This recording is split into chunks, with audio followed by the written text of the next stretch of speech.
Naibalita po namin sa inyo nung Miyerkules ang tungkol sa isang batang babaeng natagpuang patay at pinaniniwalaang hinalay sa isang sementeryo sa Pasig. Sa tulong ng kuha ng CCTV, natukoy at naaresto ang suspect na security guard pala na mismong sementeryo.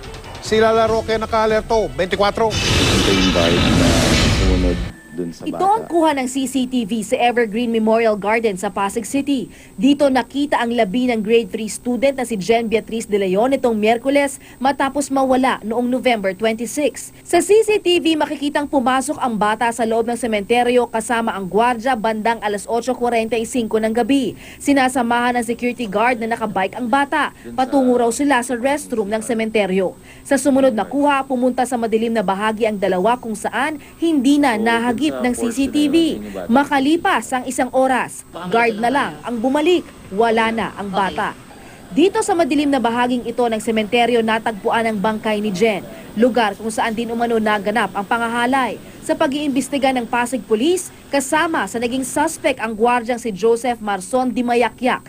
Nawala raw ito ilang araw matapos ang insidente. Sa isinagawang manhunt operation ng Pasig Police, nasa kote si Dimayakyak sa Santa Rosa, Laguna. Address niya sa may Barangay Macabling, Riverside, Santa Rosa, Laguna. Parang nagblanko daw siya, kaya nagawa niya yung krimen na yun. Sana meron talagang thorough na background checks before sila kumuha ng mga guards.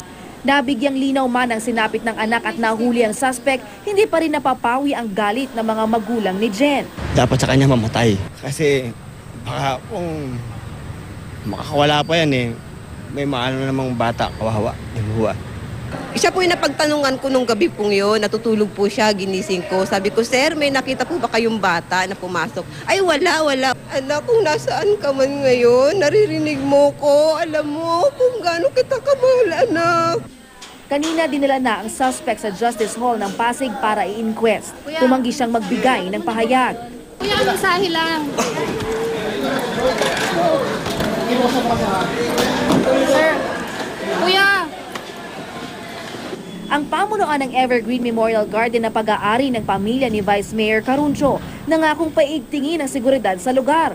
Magdaragdag daw sila ng ilaw lalo't sa mga bahaging madilim at ipapatawag ang may-ari ng security agency. Handa rin daw silang akuin ang pagpapalibing kay Jen. Lala Roque, nakatutok, 24 oras.